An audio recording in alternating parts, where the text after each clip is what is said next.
bienvenidos a todos a la octava edición de las Novotalks. Ya son 8, tremendo. Por acá les habla Dami y Tommy de Novo, y estamos con Jorge, que ahora lo vamos a presentar. Y para quienes se unen por primera vez a este espacio, la idea es conocer la historia de emprendedores cracks, como Jorge, obviamente, para que puedan inspirarse, aprender de las experiencias y obtener perspectivas que sean valiosas al final para hacer su propio camino. Y a los que están viendo, digamos, este live en vivo, les recordamos que al final vamos a reservar los últimos 10 minutitos para poder hacer preguntas a Jorge y profundizar en algunos temas que vayamos tocando en la charla. Y bueno, y por último, y ya arrancamos, los invito a seguirnos en Instagram, que es @novolabs.school, para enterarse ahí de todas las novedades, las próximas Novotalks que vayamos haciendo, etcétera, etcétera. Así que bueno, ahora sí, tenemos el placer de conversar con Jorge, que es el fundador de No Bullshit Company, una comunidad de emprendedores para emprendedores, que ahora lo va a contar un poco mejor qué están haciendo. Y la idea es charlar con Jorge de todo su recorrido como emprendedor y lo que fue aprendiendo en el camino. Así que bueno, sin más, Jorge, bienvenido. ¿Cómo estás? Bien, bien, bien. Bueno, gracias a todos los que están aquí escuchando y gracias a ustedes. Pequeño disclaimer, yo estoy en España, son las 10 de la noche, los chicos están tomando mate, yo estoy tomando un té, así que por ahí si la energía todavía está ahí a un desfasaje porque estamos con 4 horas de diferencia, así que nada. Hermoso. Agradecerte, Jorge, también ahí por el horario y el esfuerzo para estar acá. Tommy, ¿vos cómo estás? ¿Cómo te trata el día? Muy contento de tenerlo a Jorge acá. Creo que su camino, su historia y también su filosofía de ver el emprendimiento es muy valiosa y creo que nada, va a aportar un montón a la historia de este podcast y a todos los que lo escuchan en vivo y a todos los que después nos estén escuchando por YouTube o por Spotify cuando ya subamos la grabación. Así que muy expectante de a dónde vamos a llegar con este capítulo. Hermoso, hermoso. Bueno, Jorge, para los que todavía no te conocen o no escucharon de vos, la primera pregunta que te quiero hacer es ¿cómo te describirías o cómo te definirías sin limitarte? Bueno, es una pregunta un poco compleja de responder. Simplificando, creo que me volví adicto a emprender. Creo que eso sería como mi disclaimer y fui aprendiendo cómo poder seguir emprendiendo sin morir en el intento y alimentando esta pequeña adicción. Vengo emprendiendo hace sí, 12, 13 años más o menos. Y empecé a emprender, yo en realidad estudié dirección de empresas, trabajé en un banco los primeros 2 años de mi carrera profesional. Y nada, ahí un poco me di cuenta que estábamos viviendo una revolución tecnológica y dije, bueno, en vez de estar trabajando para otros, vamos a surfear un poco la ola. Yo tengo un hermano gemelo también, eso creo que es otro disclaimer por las dudas, que a veces o sea, emprendemos juntos hace todo este tiempo también. Muchos dicen, no emprendas con tu hermano, tal. Bueno, yo emprendo con mi hermano gemelo. Él también laburaba en finanzas y un poco al principio fue, bueno, uno de los dos renuncia, empezamos a probar a ver qué es esto de emprender y después renuncia el otro cuando encuentra, o sea, ahora entiendo lo que estábamos haciendo, era uno renuncia hasta encontrar el product market fit, cuando otro lo encuentra, ahí renunciamos los dos y apostamos full. Y eso fue un poquito lo que pasó al principio y así empezamos. Empezamos más con una visión nada, de entender qué es lo que había en el ecosistema, nos metimos en todo lo que estaba en ese momento en Argentina. Y ahí creamos Nubelo, que fue un marketplace freelance, que en 2016 vendimos. Después, con el dinero de la venta y con los mismos inversores, creamos otra compañía que fue Bandit. Y ahí, sin darnos cuenta, teníamos una visión de emprender como un unicornio. Después cambió rotundamente en su momento era un cash cow. Digo, la analogía de los animales creo que sirve para todo esto. Y ahí entramos en conflicto con nuestros inversores y terminamos cerrando la compañía. Y ahí dije, esto no tenía mucho sentido lo que estaba pasando. Total. Yendo un poco ahí, ¿no? A la historia de Nubelo, que lo acabas de mencionar. Si querés contarnos, bueno, brevemente qué fue Nubelo, o sea, cómo arrancó, cómo se fue desarrollando. ¿Y cuáles fueron los hitos, digamos, más importantes que consiguieron en términos de clientes, usuarios, facturación, equipo y demás? Lo que nosotros, cuando yo trabajaba en JP Morgan y mi hermano estaba en Standard Poor's, un poco lo que veíamos era que trabajar de forma remota era posible. Nosotros había un hub en Argentina que dábamos servicio al resto del mundo. Entonces digo, o sea, claramente ya está la tecnología para trabajar y contratar de forma remota, ¿no? Entonces, vamos a ir tirando un poco de este hilo. Digo, sí, IBM, bueno, y en su momento también Globant estaba empezando, y digo, estaba bien claro que hay talento en Argentina, que ese talento se exportaba. Entonces empezamos a entender mucho más de qué posibilidad esto podía ocasionar. Y analizando en Estados Unidos el modelo que era Elance y Odes, que hoy es Upwork, que era un marketplace freelance. O sea, vos publicabas un proyecto y gente de cualquier parte del mundo te hacía una propuesta, una oferta, y mediante un modelo de escrow donde el cliente paga, vos le entregas el trabajo, cuando está ok, se liberan los fondos, se podía trabajar. Y eso fue un poco lo que empezamos. O sea, empezamos a explorar esa posibilidad con algo súper lean, y vimos que había muchos freelance que estaban buscando oportunidades de proyectos y no había nada para satisfacerlo. Y un Sí, poco, ¿cómo fueron, o sea, y cómo fueron, digamos, escalando los hitos a nivel, bueno, equipo, clientes, facturación, inversión? ¿Cómo fue un poco toda esa ruleta? Que sé que fue grande, pero mejor que la cuentes de tu boca. y bueno, lo que fue interesante es que nosotros creamos una plataforma, que ahí era con los fondos que teníamos, con un amigo de la facultad, estaba laburando en una software factory, le dijimos, mira, tengo esta idea.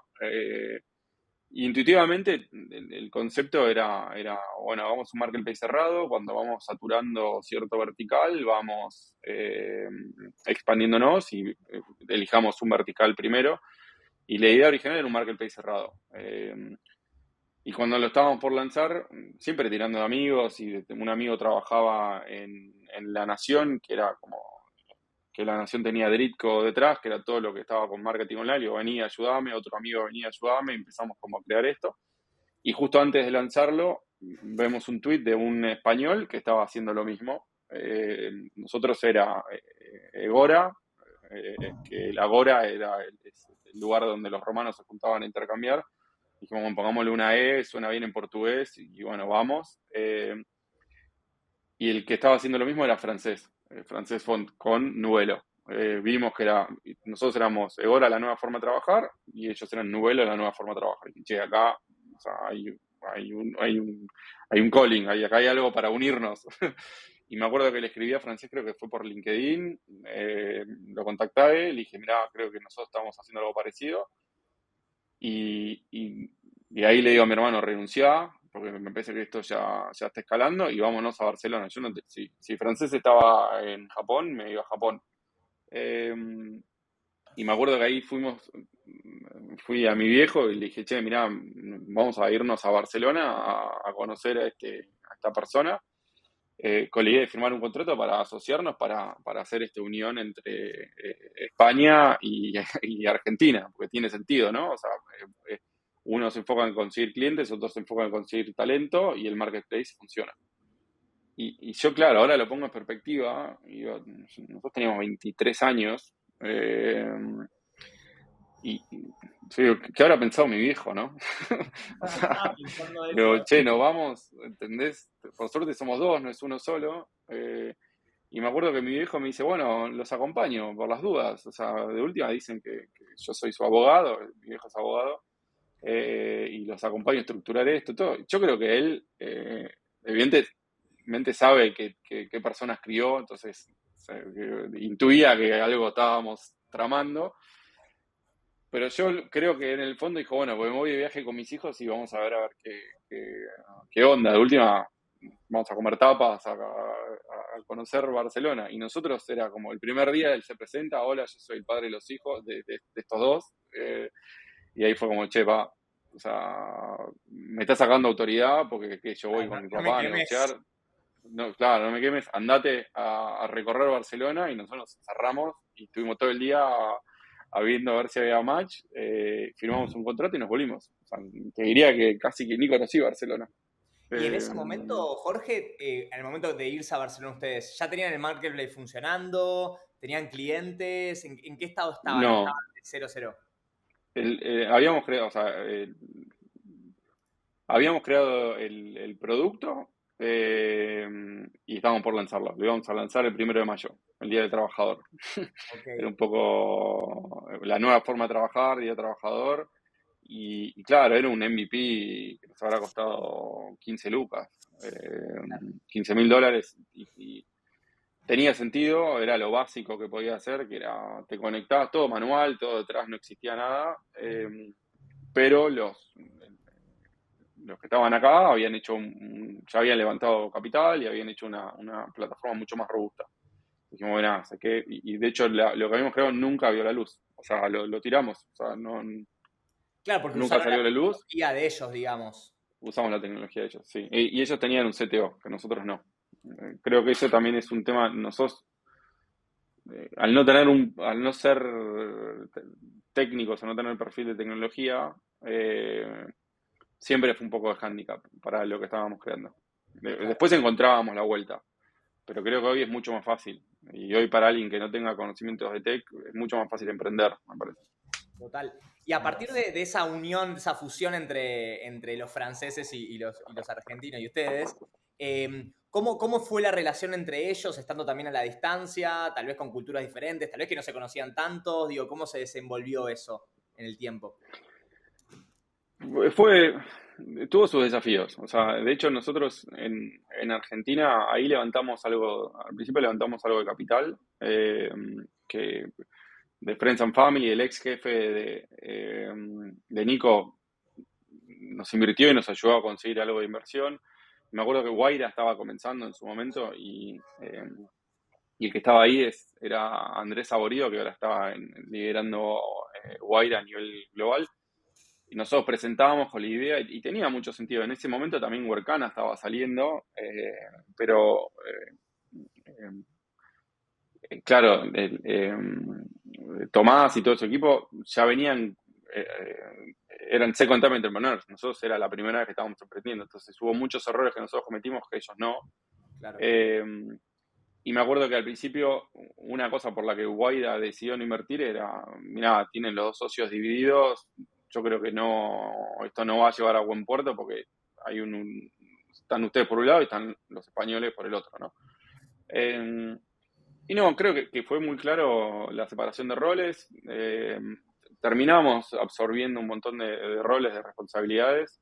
Nos permitía probar dos cosas distintas. Sí, creo que había dos culturas en la compañía. Estaba la cultura de Barcelona y estaba la cultura de Buenos Aires. Y Nico, como era full financiero, se terminó ocupando de toda la parte de finanzas y toda la parte de fundraising. Yo me terminé ocupando más la parte de expansión en América Latina, entonces en Argentina, en Chile, en Colombia, en México. Después terminamos comprando una empresa en Brasil. Entonces Nico y Francés, que era el socio nuestro en Nuvelo, se ocupaban de relación de inversores, más la visión y la parte de toda de tecnología estaba acá. Pero sí, fue un desafío. Nosotros después terminamos creando también equipos allá en Argentina, entonces era complicado. De hecho, yo me mudo a Barcelona en un momento que, bueno, después levantamos bastante capital, crecimos y tal, y llegó un momento que era muy difícil coordinarnos y muy difícil porque estábamos haciendo un pivot. Y dije, che, o sea, me voy a vivir a Barcelona. Nosotros viajábamos mucho igual, ¿eh? Por suerte en ese momento también estábamos 3 semanas acá, 2 semanas allá. Yo me la pasaba viajando por toda América Latina.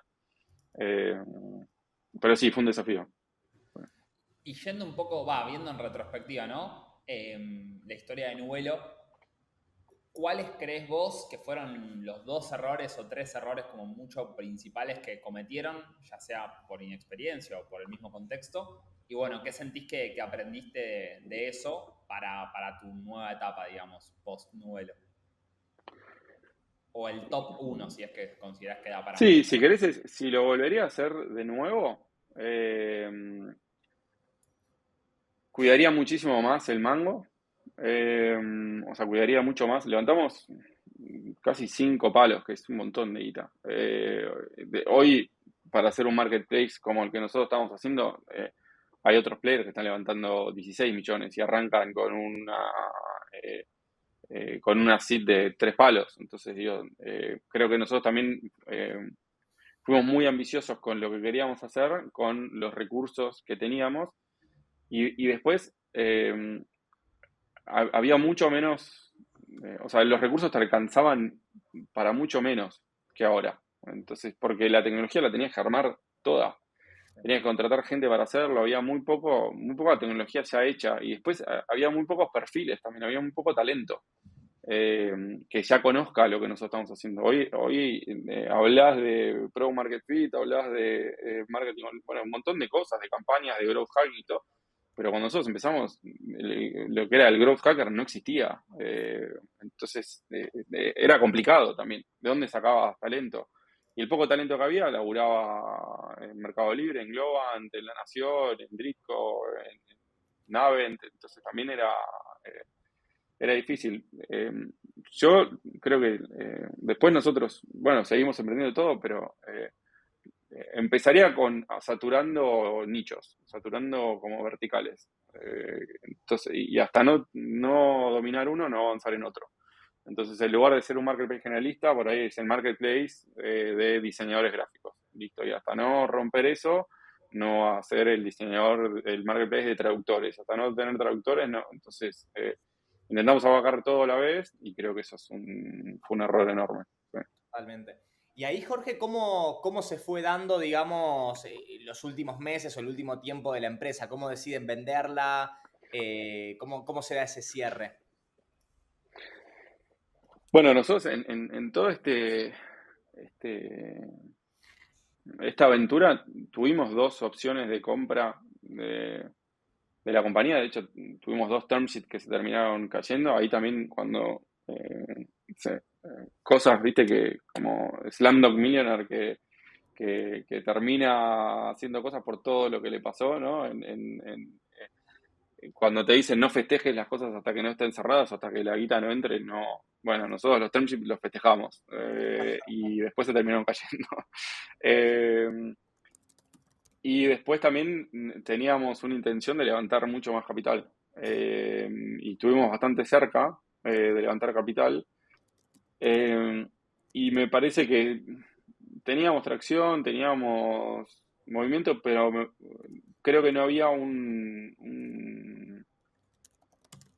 una red en los ecosistemas que nosotros estábamos de inversores tan profesionales como hay ahora. Entonces también nosotros estábamos aprendiendo a ser emprendedores y los inversores estaban aprendiendo a ser inversores. Entonces ahí había un mismatch muy grande en el momento de las valuaciones, en el momento de pedirnos equity a nosotros, en el momento de un montón de cosas. Terminamos súper diluidos y claro, para seguir haciendo rondas, el equipo emprendedor va a quedar con menos del 10% en una serie B, en una locura. Y te topabas buscaba fondos en Estados Unidos, buscaba fondos en Londres, donde había un ecosistema mucho más maduro. Claro, y el VC de Londres te decía, che, no, esto hay que arreglarlo. O sea, está buenísimo el mercado, está buenísimo esto, pero esto no va. Y el inversor español decía, no, bueno, pero yo no me quiero diluir porque X motivo. Entonces ahí empezabas a colisionar intereses, a colisionar cosas, y ahí fue cuando dijimos, che, no hay mucha salida. O sea, y en el medio de todo esto, creo que también juntándome con otros emprendedores, en toda la época de Nubelo, también con otros emprendedores fundamos ASEA, que es la Asociación de Emprendedores de Argentina. Entonces, tuve oportunidad de juntarme con muchos emprendedores que habían hecho cosas, ¿no? Y hubo uno que me dijo, mira, a mí lo que me sirve siempre es tener un equipo de discovery, un equipo de descubrimiento para entender, no sé, es como cuando descubrís América, qué otras cosas hay, ¿no? Porque cuando vos armás un nuevo mercado, Globo rompió una industria, o Rappi o Pedido Ya, y después hay un montón de nuevas industrias que se pueden generar con eso. Entonces, armando este puente, de golpe hay mucho más. Entonces, ¿qué oportunidad estás dejando arriba de la mesa? ¿Qué oportunidad estás creando?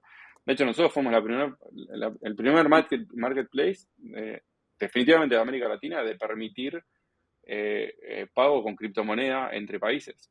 Me acuerdo que podías pagar en Bitcoin, cobrar en Bitcoin, hacer todo esto, cuando nadie lo hacía esto, no lo hablaban.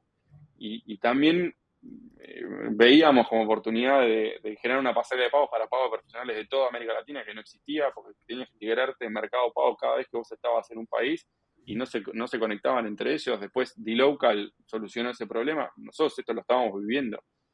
Claro. Y en este equipo de Discovery vimos una oportunidad de decir, misma tecnología, o sea, mucho de lo que estamos haciendo, pero para resolver el problema full time, no para freelance.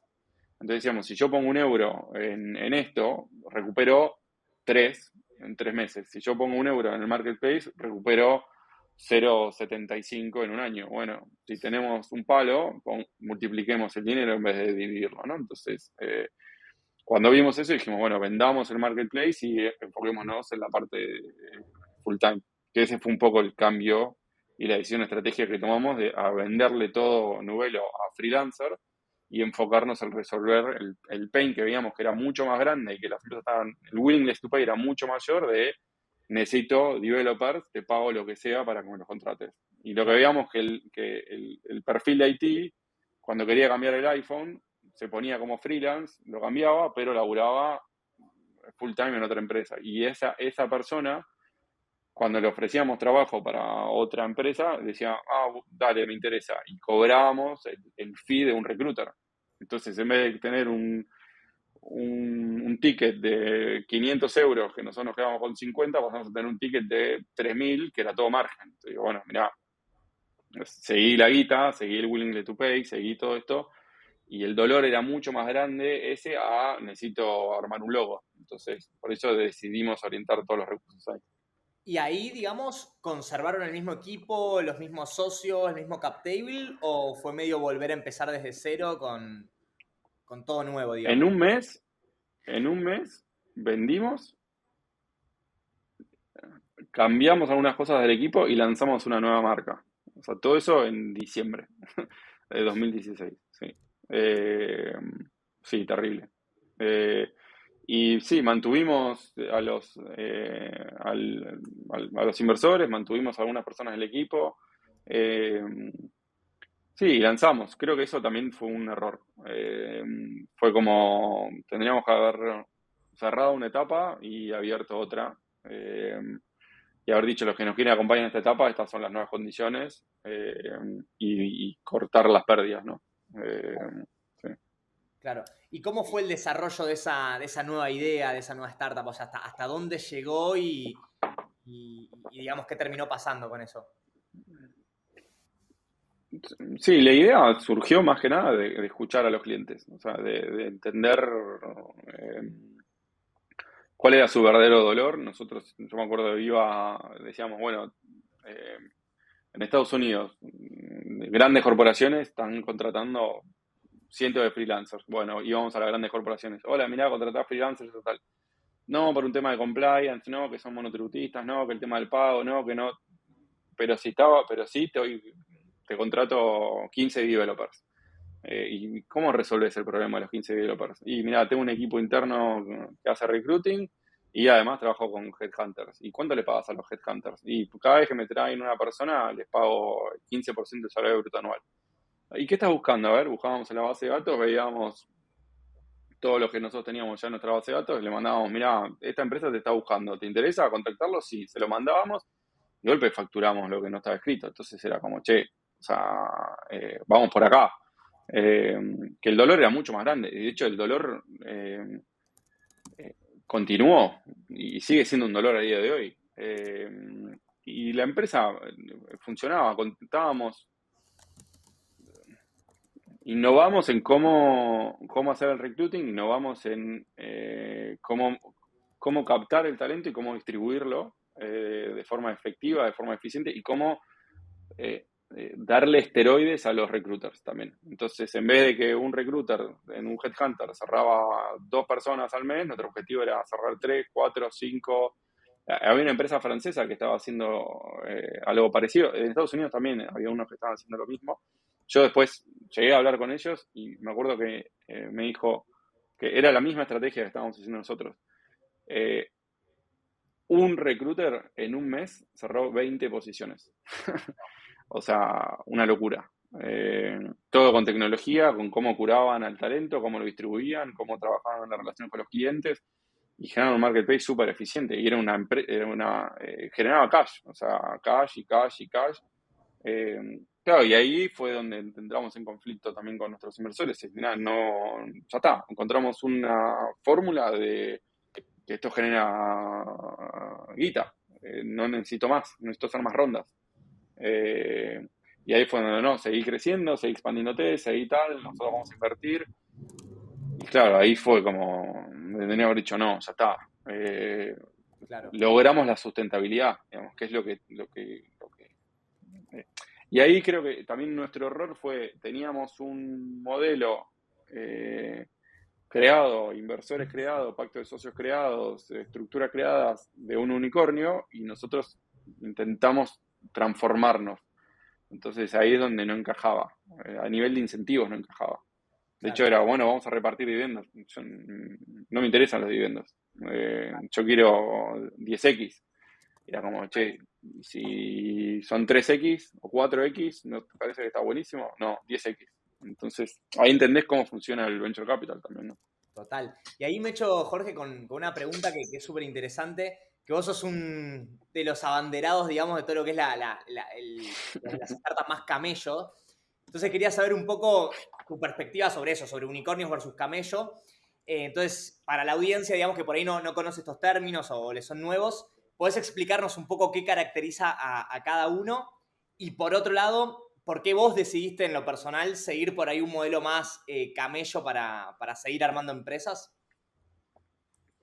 El término es mucho más viejo de lo que yo empecé a usar, que salió creo que en un artículo en una revista de Harvard o no sé dónde, que explicaba como, bueno, ya está, es momento de empezar a pensar como un camello y dejar de pensar como un unicornio, ¿no? Y para mí es interesante cómo nos...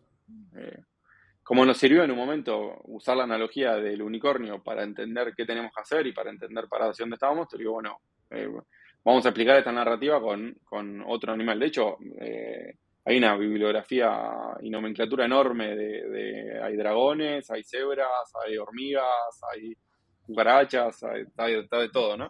Entonces, creo que la mentalidad de emprender como un camello es la eficiencia de los recursos. Yo creo que eso es un poco lo más importante y prepararse para el largo plazo también. Prepararse para, en el momento que tenés que cerrar, podés cerrar, el momento que tenés que tomar agua, toma agua, el momento que tenés que cruzar el desierto, prepárate para cruzarlo. Entonces, que va muy alineado con la visión del término de grit, que creo que no hay una definición exactamente en castellano, pero es una mezcla de pasión, perseverancia y resiliencia, que creo que es esto, es prepararse para el largo plazo y sobre todo me parece que es buscar la sustentabilidad, ¿no? Entonces y me parece que lo que es interesante del camello versus el unicornio es que el unicornio no existe. Entonces es como y el camello sí, entonces es como, vamos a crear empresas. Está buenísimo los unicornios, está buenísimo esta fantasía, pero vamos a crear empresas, vamos a crear cosas que acá lo ves, lo tocas y están, ¿no? Entonces creo que también eso es interesante crear. Y después está también el tema del agua como cash, de qué tan eficiente sos con cuánta agua, cuánto cash vos tenés, que no solo creo que hay cuatro patas del camello, ¿no? Digamos, la primera es el cashín. ¿Cómo haces para que te ingrese dinero? Puede ser definitivamente el número uno tiene que ser los clientes, pero después hay un montón de vías de financiamiento que no se hablan, de financiamiento con tus proveedores, financiamiento con el banco, financiamiento con ayudas públicas, financiamiento con inversores también, pero más que compartan la visión que vos tenés. cash out, entonces vos podés ingresar mucho cash, pero si gastás mucho cash al final no te sirve, entonces la eficiencia en cómo gastar el dinero y cómo ser eficiente en ese gasto. La estructura, qué vehículo vos te estructurás, entonces en vez de crear una compañía en Delaware, otra en Londres, otra en España, otra en Argentina, entendé qué estructura societaria te conviene, qué estructura impositiva te conviene, qué estructura de pacto de socios, cómo armás tu equipo también. Y después la otra parte es vos como persona, y vos como emprendedor, cómo te preparas para esto. Entonces, porque si vos no estás preparado para este camino, no disfrutás lo que estás haciendo, no aguantás en el largo plazo. Entonces, yo creo que son esas 4 cosas, que muchos son los pilares también de No Bullshit y lo que vemos en la comunidad y todo, es estas 4 cosas, para crear empresas que duren en el tiempo, ¿no? Entonces, si nosotros vemos las estadísticas, yo creo que el 90% de las compañías no llegan a los 3 años, una locura. Entonces preparémonos para durar 10 años. Entonces, vos, es como yo te digo, sostener este vaso de agua, ¿no? Yo lo puedo sostener así. Lo puedo sostener 10 años, me voy a romper todos los músculos, me voy a romper la espalda, o sea, no es sostenible. Entonces, crear cosas que puedas sostener el tiempo o entender que no es sostenible aguantar este vaso por mucho tiempo. Entonces, eso a nivel de liderazgo, eso a nivel de estrés, eso a nivel de comportamientos, de tus propios hábitos. Entonces, si vos no tenés hábitos que te ayuden a llegar y aguantar los 10 años, es como decir, voy a correr una maratón como si fuese un sprinter. Entonces, no podés. O sea, tenés que tener otro cuerpo, tenés que tener otros músculos, tenés que tener otra visión y tenés que tener otra mentalidad. Entonces, si vos corres una maratón como si fuesen 100 metros, sí o sí te vas a morir. O sea, no hay chance. Entonces, por eso es que la parte de la estructura y el tema nuestro como emprendedores es tan importante. 100%. Y ahí, Jorge, ¿querés contarnos y mecharlo con lo que estás haciendo ahora? Digamos, ¿de dónde sale No Bullshit Company y qué es lo que hacen? Yo a lo largo de este tiempo no solo emprendí, que fuimos creando después de Novelo y Bandit, creamos otras compañías, pero con esta mentalidad. Hoy están facturando, sí, más en conjunto, te diría 7, 8 millones al año. Tenemos equipos, cada uno tiene su equipo y sus estructuras. Son EBITDA positivo, caja positivo, repartimos dividendos. Entonces, fue como, bueno, probemos esta otra forma de crear emprendimientos que nos funciona a nosotros. Y dije, bueno, ¿cuántos otros emprendedores están con esta visión? O sea, en ecosistemas que de lo único que se hablaba era levantar capital. Vos vas o ibas a... Ahora, creo que también es muy parecido a cualquier aceleradora, a cualquier bootcamp o cualquier cosa, y lo primero que te dicen es, vamos a hacer un pitch deck para levantar capital. Y era, bueno, dale, vamos a hacer esto. Y yo, es una locura. O sea, nadie te está diciendo, habla con tu cliente, nadie te está diciendo lo duro que es esto. Y ahí fue como empezamos a juntarnos con otros emprendedores diciendo, mira, vamos a juntarnos una vez al mes. Entre todos, cada uno pone algo de dinero y vamos a armar un día para nosotros, ¿no? Donde vamos a hablar de estas cosas, traemos ponentes, traemos gente. Y medio que No Bullshit surgió así, fue como, bueno, a ver cuántos otros emprendedores no tienen ganas de levantar capital, no tienen ganas de crecer a cualquier costo, no están como cansados de todo lo que está pasando en el ecosistema y les hace ruido esta forma de solo levantar capital, crecer y el único camino es o una venta o un IPO, que es absurdo, me parece. Y se fue dando un poco de forma natural, empezamos siendo 25, después 25-50, después 50-100, y ahí fue donde hace 2 años lo estructuramos bien, y el nombre No Bullshit, creo que siempre escuchaba mucho que hay mucho bullshit en el ecosistema, y digo, bueno, ¿qué significa bullshit, no? Entonces, nuestra definición de bullshit es no bullshit es lo que está basado en la experiencia. Entonces, yo te puedo decir, te puedo dar un consejo, te puedo decir, mira, esto a mí me funcionó, porque lo hice, ¿no? Porque lo transité, porque lo aprendí.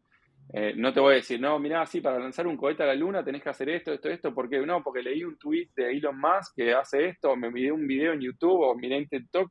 Digo, como, mirá, vamos a contar las cosas como son y vamos a transmitir el conocimiento basado en la experiencia. Que creo que también eso es como la humanidad, nos fuimos pasando conocimiento de generación en generación, como... esto es lo que a mí me pasó, lo escribo en un pergamino, en un libro y te lo paso a vos. Entonces, o mirá, voy a un mapa y cuando encuentro, el otro día un emprendedor me decía que la analogía de los mapas y los osos, ¿no? Entonces, yo iba a explorar, encontraba un oso, ponía cueva de oso y te pasaba el mapa a vos. Entonces vos agarrabas y decías, acá hay una cueva de oso que Jorge perdió el brazo, bueno, voy a evitarlo, voy a hacer el otro. Y ahí después marcabas, no, mira, acá hay un panel de abejas, ojo con esto, porque... Y nos íbamos pasando los mapas y esto iba evolucionando y había una inteligencia colectiva. En el ecosistema emprendedor no nos estábamos pasando los mapas. O sea, yo iba, me mataba al oso y vos volvías, te mataba el oso, vos volvías y así iba Tom y lo mataba el oso. Entonces, digo, y esto se da por la transferencia de conocimiento entre founders, que se rompió en algún momento. O sea, por un montón de cosas se rompió, porque las cosas iban muy rápido, porque no había incentivo de compartir las cosas, porque lo que se compartía en un círculo cerrado. Entonces fue como, bueno, vamos a romper esto, vamos a crear estructuras, vamos a crear formas para pasarnos los mapas, para documentarlo y pasarlo. Entonces vamos a ser cada vez más inteligentes, vamos a ser cada vez mejores y vamos a evitar los errores.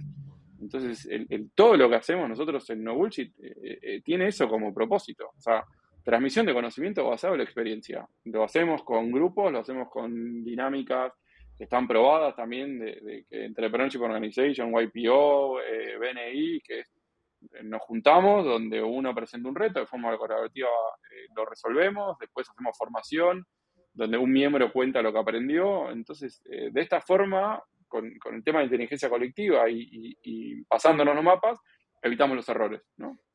Entonces, parece absurdo, pero no, o sea, para comprar una hamburguesa existen cientos de miles de reviews y no, mirá, un restaurante menos del 4.5 yo no lo elijo. Y a la hora de elegir un proveedor, a la hora de buscar un abogado, a la hora de elegir un inversor, o sea, bajo los ojos cerrados. O sea, no hay reviews. Entonces, no nos estamos compartiendo la información. Y creo que es nuestro deber como emprendedores hacerlo. Entonces, por eso es una comunidad de emprendedores para emprendedores.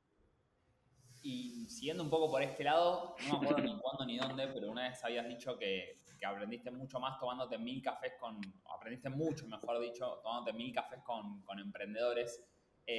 ¿Cuáles son un poco, digamos, los errores más comunes que observabas en esas conversaciones que tenías con gente? Yo creo que el error más común es crear un producto que nadie quiere. Y enamorarse del producto o de la idea. Me parece que la idea es como... Es interesante. Creo que hay algo por acá. Vamos a explorarlo. Entonces es como... con la edad empiezo a hablar mucho más de analogías, ¿no? Pero en lugar de armar un cohete y armar el cohete, armarlo todo con la trayectoria y decir esto va a ser así y después apretás un botón y ves a ver qué pasa, no, o sea, está en un auto, está rápido con el volante, entonces andá iterando y te vas a golpear con un lado, te vas a golpear con el otro, te vas a golpear con el lado y andá cambiando de rumbo hasta entender para dónde querés ir. Entonces los primeros años esto es iteración constante, iteración, ciclos cortos, iteración y aprender. Entonces el error es lanzar, es decir, voy a lanzar, aprieto el botón, sale el cohete, no, porque es lo que le dije a mis inversores, es el plan y el cohete ya está en el aire. Y claro, el cohete explota, o no llega a ningún lado también. Entonces es como... ese creo que es un error muy grande y después el segundo es enfocarse mucho más en los inversores que en el cliente también. Ese creo que es un error bastante que lo entiendo, porque lo hice, porque lo tendemos a hacerlo, porque es más fácil convencer por ahí o un inversor o el inversor también puede acompañarnos en la visión de lo que queremos o en la estrategia. pero claro, el laburo pesado es hablar con el cliente, que te digan que no, y volver y decir esto era lo que querías, y volver, y volver, y volver, y es súper frustrante. Entonces, también tiene sentido, es como, estamos programados para evitar el trabajo duro, o sea, estamos programados para no ir al gimnasio, estamos programados para encontrar los atajos, estamos programados para hacer. Pero claro, estamos programados para vivir en escasez. Esto es ya más antropológico, pero todo nuestro cuerpo y toda nuestra forma de pensar está hecho para ahorrar energía. Entonces, si me das un atajo, lo voy a hacer, todo mi cuerpo va a querer ir al atajo. Y el atajo muchas veces es levantar guita, levantar capital, o ir a un concurso que te den, o otras cosas. Lo difícil es, che, no contratamos, voy a laburar más horas, voy a tener 1000 rechazos. Pero claro, si no nos entendemos cómo somos, si no hacemos ese laburo de autoconocimiento, después, bueno, sí, esto es así, ¿no? O sea, todo tu cuerpo va a querer ir al atajo, luchar para no hacerlo, ¿no? Y ahí, Jorge, o sea, me imagino que a lo largo de estos 15 años emprendiendo, habrás pasado momentos de mucho estrés, mucha ansiedad, mucha presión, mucho todo. Eh, y hay un tema que vos haces muy visible en LinkedIn con tus posts y todo, que es el tema de la salud mental. Y ahí mi pregunta va más del lado de cómo haces vos, por lo menos, o qué cosas te sirvieron a vos para gestionar tu cabeza en todos estos momentos de subidas y, bueno, más bajadas que subidas. ¿Y cómo haces para no morir en el intento, básicamente? Sí, definitivamente es súper importante. En todas las etapas. Yo creo que la etapa al principio, la etapa después de cuando vas creciendo, la etapa que estás liderando.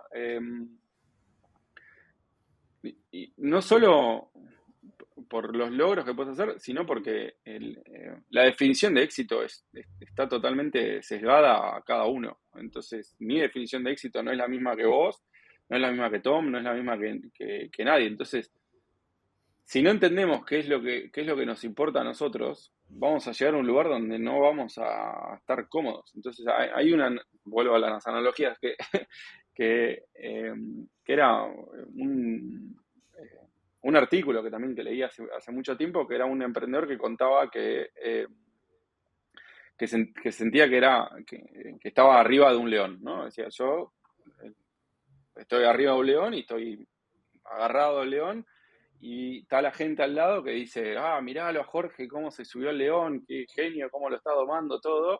Y en realidad, yo lo que estaba pensando es, ¿cómo mierda me subí a este león y cómo mierda hago para bajarme para que no me mate? ¿No? Entonces, muchas veces nosotros nos creamos nuestras propias, nos subimos a los leones sin darnos cuenta, se transforman en algo mucho más grande y después no sabemos qué hacer. Entonces, creo que lo primero es tomar conciencia y mucho laburo de autoconocimiento, muchísimo. Esto después hace que también seas mejor líder. Cómo liderás, cómo trabajás con tus clientes, cómo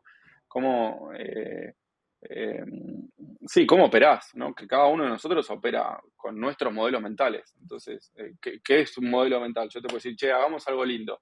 Algo lindo es totalmente subjetivo. Entonces, si yo no entiendo cómo yo veo el mundo y no entiendo que hay otras personas que ven el mundo distinto a mí, la frustración va a ser enorme. Entonces, el autoconocimiento es fundamental para el tema de la salud mental. Después, entender para dónde tendemos a ir, ¿no? Entonces, cómo soy y hacia dónde tiendo a ir. Y buscar lo mismo, esto de cómo hackearnos, ¿no? Entonces, yo sé que tiendo a sobretrabajar. Bueno, entonces me obligo a cortar. O yo sé que por ahí laburo mucho y no hago deporte. Entonces hago deporte al mediodía, donde sé que puedo controlar mi tiempo. Eh, eh, Hablo mucho con mi mujer, también con mi pareja, que me conoce un montón. Entonces me dice, che, mirá, tranquilo. O sea, esto es así, ya pasaste por esto, tal. Y después hay una cosa que me sirvió mucho, que es todas las mañanas leerme cosas que necesito escuchar y decirlas en voz alta, para mí. Entonces, porque me conozco, entonces me digo cosas y cuando vos decís y cuando escuchás, o sea, nosotros podemos pensar muchas cosas a la vez, pero decirlas y escuchar muy pocas. Entonces, cuando decimos y las escuchamos, es como que conecta una parte de nuestro cerebro, conecta una parte de nuestro cuerpo y apagamos el ruido, ¿no? Entonces, me parece, por lo menos en mi caso, lo que me sirve mucho es encontrar formas de apagar el ruido, de conectar con el presente. Sí. No, y cosas me parece una cuestión re piola como para no decir el qué, porque obviamente es algo personal tuyo, pero cosas de qué índole son estas que te decís a vos mismo. O sea, sin decirlas, pero digo, ¿de qué estilo? Porque obviamente es algo personal. Muy personal. Por eso, no, obvio. No, pero digo, por ejemplo, ¿Son cosas positivas o te recordás cosas que lograste buenas en el pasado como para chipearte de que sos un tipo capaz? O sea, ¿por dónde van los tiros? fue evolucionando también. Antes, por ejemplo, hablaba no sé, por ejemplo, yo puedo, cualquier problema que venga lo voy a resolver porque ya lo resolví en el pasado. Confiar en mí, ¿no? Entonces, lo importante es la familia. Nada de lo importante es el riesgo. Entonces, y después, ahora cambié y lo digo en positivo. Yo estoy pudiendo, yo disfruto de mi familia, entonces estos refuerzos, al final, nosotros atraemos lo que pensamos también, y si yo digo yo puedo, voy a poder, si yo digo no puedo, no puedo. Y esto también es interesante, hacemos mucho en No Bullshit de la parte de liderazgo, que lo elaboramos con Axel, que es una consultora que se especializa en creación de equipos de alto rendimiento. Y cuando nos entendemos como alto rendimiento, deportistas de alto rendimiento, si vos ves a los deportistas de alto rendimiento, antes de patear un penal, antes de empezar, se hablan a ellos mismos diciendo, yo puedo, voy a meter este gol, voy a ganar, voy a hacer esto. Entonces, ese refuerzo me parece que es súper importante. Por lo menos a mí me sirve eso. Esto me sirve a mí y no le va a servir a otras personas. Entonces, creo que vuelvo al tema del autoconocimiento y entenderse. Decir, che, mirá, tengo tolerancia al dolor. Bueno, tengo tolerancia al dolor. ¿Qué significa eso? Que voy a estar en dolor mucho tiempo y de golpe cuando me doy cuenta se destruyeron un montón de cosas. Bueno, entonces, ¿cómo hago para encontrar mi canario de la mina? Mi canario de la mina son ciertas cosas, ciertas actitudes. Entonces, cuando veo que está pasando algo, digo, che, tengo que ir para atrás, ¿no? Porque ya sé que esto va a pasar. El canario de una mina, cuando los mineros llevaban un canario y cuando el canario dejaba de cantar, sabían que se estaban quedando sin oxígeno y tenían que volver para atrás. Entonces, ponerse sus canarios de la mina y cuando dejan de cantar, decís, che, error. Cuando dejas de ver a tus amigos por un mes y medio, decís, che, hay algo que no estoy haciendo bien. No esperar a quedarse sin oxígeno, ¿no? 100%. Algo ahí que rescato es el hecho de sentirte en un estado de completud ya, o sea, ya soy, no me falta nada, o sea, ya soy un crack, o ya soy poderoso, o ya puedo gestionar las cosas, ¿no? Versus estar en un estado de falta en donde siempre estás tratando de buscar llenarlo a través de cosas de afuera, ¿no? Sí, y creo que también mucho cambio de chip, que en esto también, hablando con mi mujer, que me ayuda mucho y todo, realmente somos recontra privilegiados y vivimos en un montón, en abundancia. O sea, la humanidad, o sea, nosotros, o sea, gran parte de la humanidad, hay mucha gente que no, pero gran parte de la humanidad vive mucho mejor de lo que vivían los emperadores romanos, mucho mejor que lo vivían los reyes. Entonces, pero estamos más estresados, más angustiados y más ansiosos que nunca. Entonces hay un desfasaje muy grande entre nuestro estilo de vida y cómo estamos. Y podemos hablar de un montón de motivos por los que estamos, pero básicamente es lo que está pasando acá adentro. Entonces 100%. es como que nos duchamos, muchos tenemos la posibilidad de comida, cama caliente, ducha caliente todos los días, recontra privilegio. Entonces, si ya partís de que vivimos en recontra abundancia y es más un tema de alocación de recursos, decir, bueno, mira, ¿dónde están los recursos? ¿Cómo hago para traer los recursos para hacer esto, para generar este impacto? Y al final, el dinero, las cosas, es alocación de recursos. Entonces, hay recursos allá, dame los recursos que voy a generar esto y lo voy a distribuir de esta forma. Entonces, por lo menos a mí eso me ayudó un montón a la hora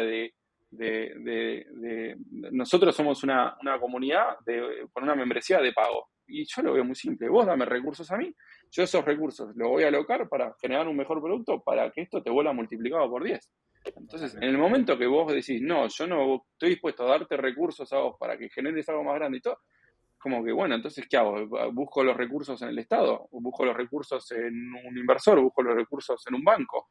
Cuando el banco me va a dar los recursos a mí, me va a pedir que me alinee con sus incentivos, no con el incentivo del emprendedor. Entonces, es como, es todo mucho más macro, me parece, cuando empezás a pensar así, ¿no?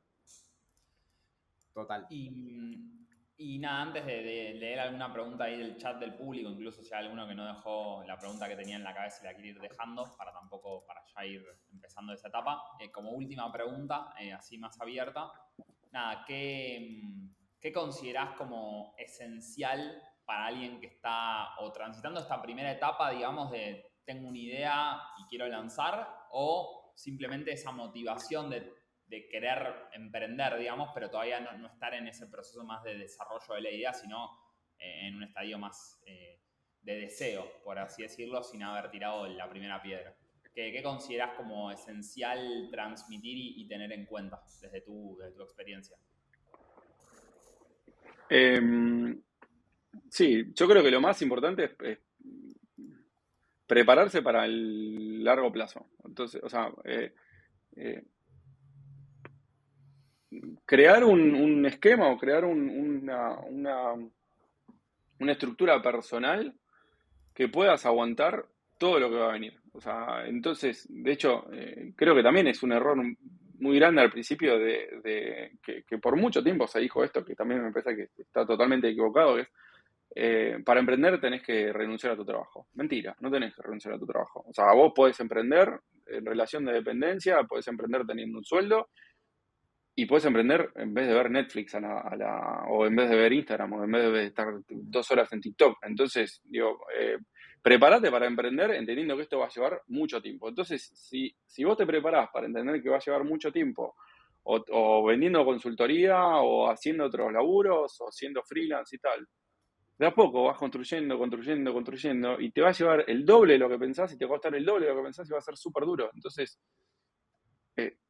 y lo mismo a nivel emocional, y lo mismo a nivel vos como persona, porque vas a estar desmotivado. Entonces, es exactamente lo mismo que ir al gimnasio. Cuando vas al gimnasio, no quiero, o sea, no podés ir al gimnasio solo de motivación, tenés que ir al gimnasio con la rutina. Entonces, y cuando estás desmotivado es cuando más tenés que ir al gimnasio. Y al principio te va a doler todo, no vas a saber qué estás haciendo, y tenés que seguir, y tenés que seguir, y seguir, y el cambio lo vas a ver mucho más adelante. Entonces también es como, bueno, y emprender es lo mismo. O sea, todos, acá, vos, Dami, vos, Tommy, sabés que si haces 1, más 1, más 1, más 1, más 1, más 1, en algún momento vas a encontrar algo. El problema es que haces 1 más 1, haces así, no me creció el bíceps. No, o sea, ¿sabés qué? O sea, tenés que hacer así el primer día, se rompen todos los músculos, se destruyen, tenés que ir a comer y después vas a hacer uno más. El segundo día de nuevo, el tercer día, no estamos inventando la ciencia, esto funciona, pero tiene que ser constante, tiene que ser repetitivo. Entonces, es prepararse para eso, prepararse para entender que esto lleva mucho más tiempo de lo que pensamos. 100%.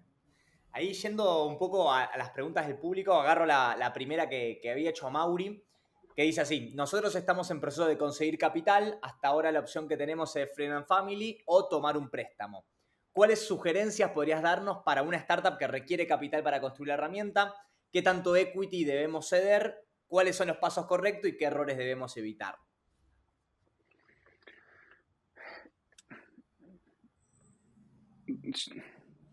No sé qué estás haciendo, Mauri, pero te aseguro que hay formas creativas de hacer lo que estás queriendo hacer sin necesitar capital. O sea, creo que buscar capital al principio no está mal. O sea, podés buscar capital de Friends and Family. O sea, un préstamo, podés pedir un préstamo no avalado a título personal. Creo que eso es un error enorme. O sea, avalar préstamos a título personal es no, definitivamente. Y y si es que piden inversión de otros, ser muy transparentes en que no tienen la más puta idea de lo que van a hacer, que confíen en ustedes y saber que lo más probable es que nunca vuelvan a ver ese dinero, ¿sí? Entonces, por lo menos si no encontraron el product market fit. Y después es entender cuánto dinero necesitas para llegar a la próxima etapa. Entonces, definir cuál es esa próxima etapa, ese próximo milestone chiquitito. Entonces, es terrible, pero no puedo evitarlo. Es como decir, bueno, voy a prepararme para subir la primera montaña. Y para subir la primera montaña no necesitas tener tantas cosas. Y una vez que subiste la primera montaña, de golpe te diste cuenta de que no hay otra montaña, hay un lago. Entonces solo necesitas un bote. Entonces el error es, vas a mirar la montaña y te cargas la mochila, levantás mucha inversión, todo, y cuando cruzaste la primera etapa te diste cuenta que en realidad las cosas que necesitas son otras. Entonces yo creo que lo más inteligente es buscar la menor cantidad de capital posible para que te llegue a la próxima etapa, para descubrir, para tener más información, y esto solamente va a hacer que valgas más. Entonces, al principio sos muy barato, porque no tenés ni idea, es todo promesa. Entonces, a medida que vas cumpliendo las cosas y vas aprendiendo más, tu valor sube y necesitas menos inversión. Y cuando necesitas inversiones, dame a mí €1, $1, porque si me das $1, yo esto lo voy a multiplicar por 1.5. Entonces, tenés mucho más certeza y puedes pedir más fácil la inversión, mucho más,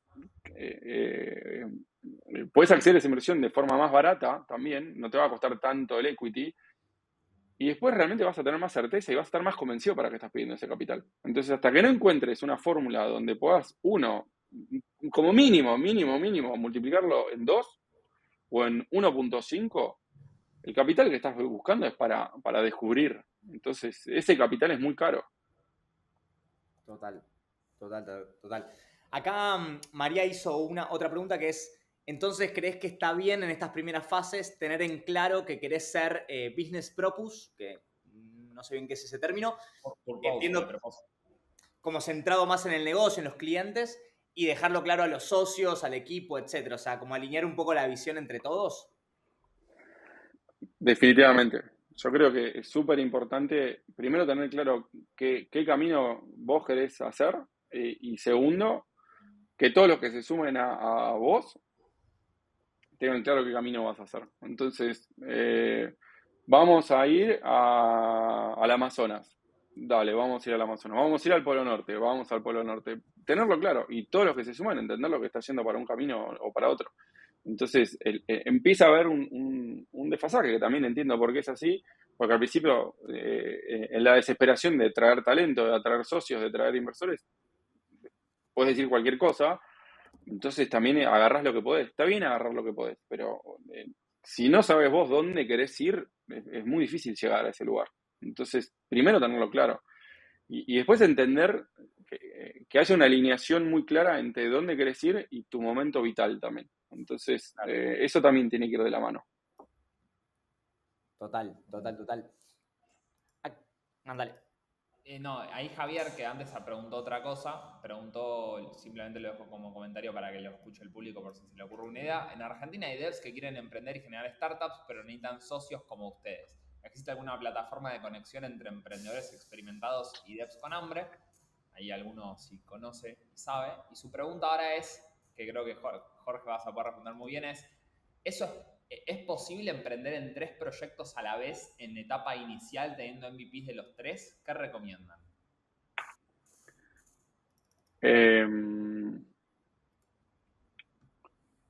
Sí es posible, y solo lo haría si hay una correlación muy grande entre los 3 proyectos.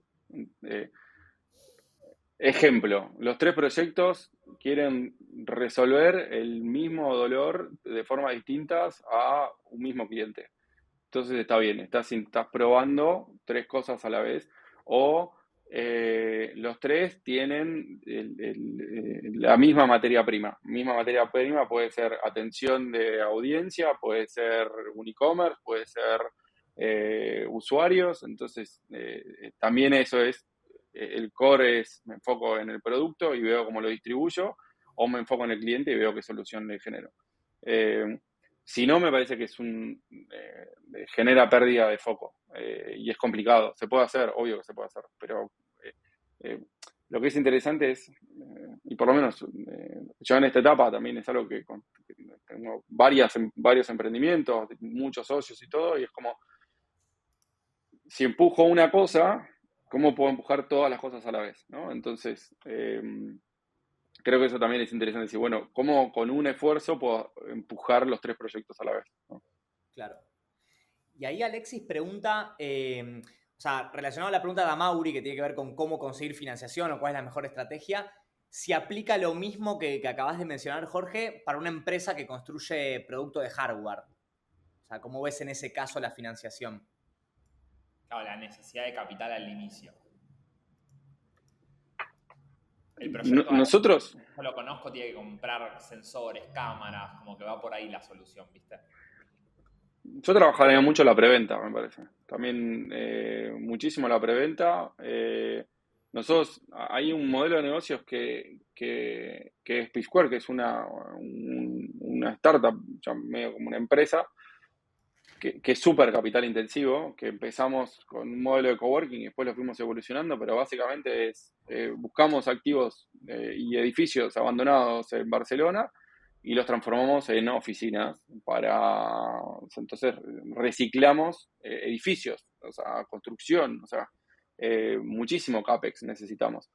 ¿Cómo empezamos? Primero empezamos firmando un contrato con una opción de alquiler con el propietario. Con eso seguro que sabíamos esto, hicimos un proyecto, con ese proyecto lo salimos a vender. Cuando conseguimos un cliente que dijo, sí, quiero la oficina en este término, en estas condiciones, fuimos a buscar los inversores. Entonces, básicamente teníamos un contrato de alquiler a 5, un contrato de subalquiler a 20 y generaba 15K de cash todos los meses y con eso fuimos y levantamos 300.000 euros. Pero era totalmente distinto a tengo esta idea, voy a buscar capital. No, tengo un contrato, tengo otro contrato y acá. Entonces, si estás haciendo sensores, estás haciendo todo, y vos tenés un contrato que te pidieron 100 ascensores y necesitas un palo, va a ser mucho más fácil levantarlo cuando ya tenés el contrato de que solamente teniendo una idea. Entonces, creo que no... es mucho más difícil, es mucho más complicado y todo, pero después se empieza a hacer fácil. Entonces también es como hacer el laburo difícil al principio va a hacer que después sean las cosas más fáciles. Haces el laburo fácil ahora, después las cosas van a ser más difíciles. Entonces también eso creo que es interesante. Totalmente. Y ahí, Jorge, me reservo la última preguntita, que por ahí les puede servir a todos los que están viendo el live. Veo que tenés una biblioteca enorme ahí atrás. ¿Qué libro recomendarías ahí a un emprendedor que está arrancando, digamos? De los que tengas ahí, o de lo que hayas leído también, porque por ahí no estén. Yo creo que los leo todos medio a la vez y todo, pero mira, hay uno que me gustó, que ya están viejos estos libros, pero se llama To Sell is Human. Que a mí lo que me interesó es vender es parte de nuestro ADN, o sea, es parte de nuestra naturaleza y cuando ya al momento de nacer y cuando vamos creciendo, estamos vendiendo. Al final vender es como persuadir a la otra persona para hacer algo que vos querés, ¿no? Entonces es como... vendemos constantemente, vendemos en el momento de quiero comer sushi, no quiero comer lo otro, quiero ir al cine, no quiero otra cosa. Mi hija está todo el día vendiéndome a mí, intentando convencerme a mí de hacer algo que ella quiere. Entonces, creo que es interesante que se le tiene mucho, está muy estigmatizado, no sé si es esa la palabra, pero la parte de la venta o ser vendedor, y se piensa que vender es ser un vendedor de autos y estafar a la otra persona. No, vender es lo mismo, es una alocación de recursos. Yo te entrego valor, vos me entregás recursos a mí. Entonces, cuanto más valor te entrego y más vos valorás lo que yo estoy haciendo, más me vas a pagar. Entonces, y creo que también, por eso la parte de no bullshit y todo, el emprendedor realmente es el talento más valioso de la humanidad, porque es una persona que ve un dolor y busca soluciones. Entonces, cuando hablamos de buscar el pain point, enfocate en el pain point, de cuanto mayor es el pain point, mayor es el willingness to pay y todo, estamos hablando de dolores, o sea que queremos solucionar dolores. Entonces, y la venta es una forma de transmitir esto, de comunicar, mirá, cree esto que te puede ayudar. Y por eso, cuando me super fui, pero cuando hablamos también de encontrar un propósito que te guste, que te entusiasme y todo, se nota.